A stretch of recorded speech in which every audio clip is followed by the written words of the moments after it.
One of the biggest retention problems in kids jiu-jitsu is the 3-month drop-off. If you run a kids program, you know exactly what I'm talking about. They sign up, they're excited, they love the uniform, they love the belt, they're telling their friends that they do jiu-jitsu. And then somewhere between week 3 and week 8, they disappear. And it's so common that most academies just accept it as normal. But here's the thing, it's not random and it's not unavoidable. There is a very predictable cycle that kids go through when they start jiu-jitsu. And if you understand that cycle, developmentally, emotionally, and practically, you can stop losing kids at 3 months. So in this video, I'm going to walk you through what's actually happening in those first 12 weeks, why resistance shows up, what most coaches get wrong, and the systems that you need in place to get kids through that dip. Because signing them up is the easy part. Retention is where the real coaching begins. The 12-week reality. When a child first starts jiu-jitsu,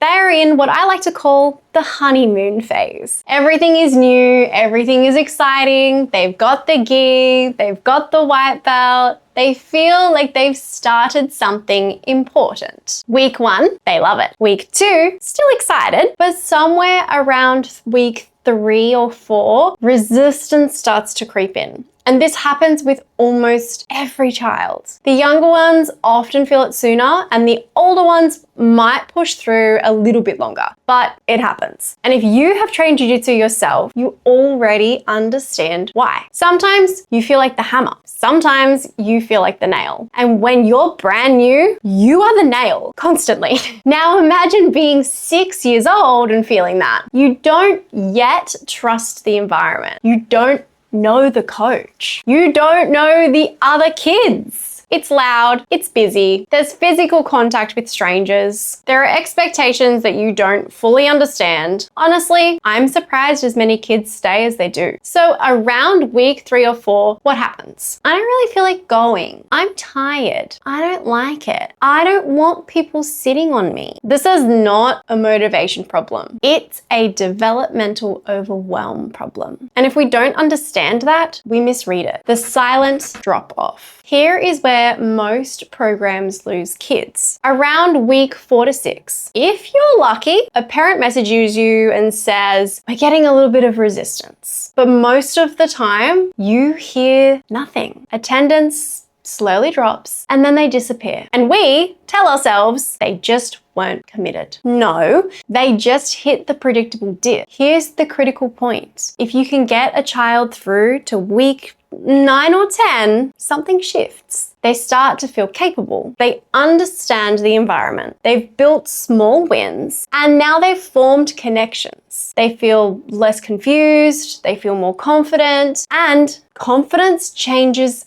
everything. Your job isn't to get them excited in week 1. Your job is to get them through week 6. The systems that stop the 3-month quit. If you are not intentionally managing the first 12 weeks, you're giving kids a free pass to quit. Retention is not accidental, it is systemized. Here is what that looks like. 1, proactive parent communication. Most academies sign a family up and then they never message them again unless there's a payment issue. That's insane. Week 1, send a message. Hey, first week done, amazing, how's it feeling? They'll say they loved it. Week 3, check in again. How are we going? Any resistance yet? Totally normal if there is. Normalize it before it becomes a problem. I actually tell parents at sign up around week 3 or 4, your child might resist. That's normal. If that happens, send me a message. And now, when it happens, they don't feel alone. They don't feel like their kid is the only one, and they don't feel like they're forcing something unusual. Now they feel supported, and tired parents really do need support, because if the parent gives up driving them, the game is over.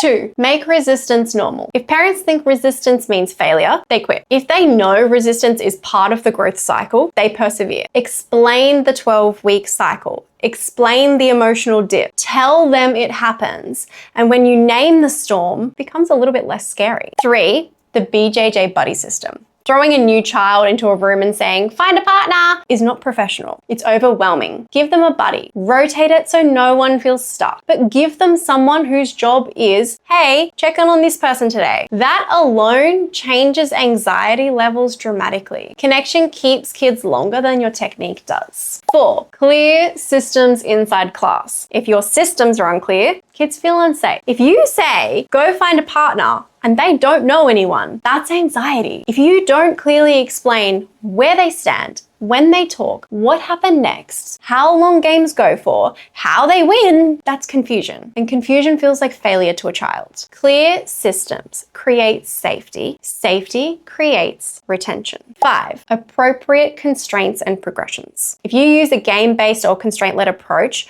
your constraints need to allow success. If every round feels like survival, they won't stay. Kids need achievable challenges, small wins, moments of success. That doesn't mean fake your praise, but it does mean intelligent design. If they only feel like the nail for 8 weeks straight, they're out of there. Number 6, training frequency guidance. This is rarely talked about, but if a brand new 6-year-old trains 4 times a week, they're gonna burn out. If they train once every 2 weeks, they never build confidence. Parents need guidance. Tell them what you recommend. Explain the difference between once a week and twice a week. Explain that consistency matters more than intensity. Burnout also causes the 3-month quit. What most coaches get wrong. They think, I got the membership, my job is done. No, the membership is the easiest part. Retention is where professionalism shows. Retention comes from how you introduce yourself, whether you get down to their eye level to speak, whether the child feels seen, whether parents feel supported, whether systems are clear, whether you anticipate resistance. This is not about better techniques. This is about better environment.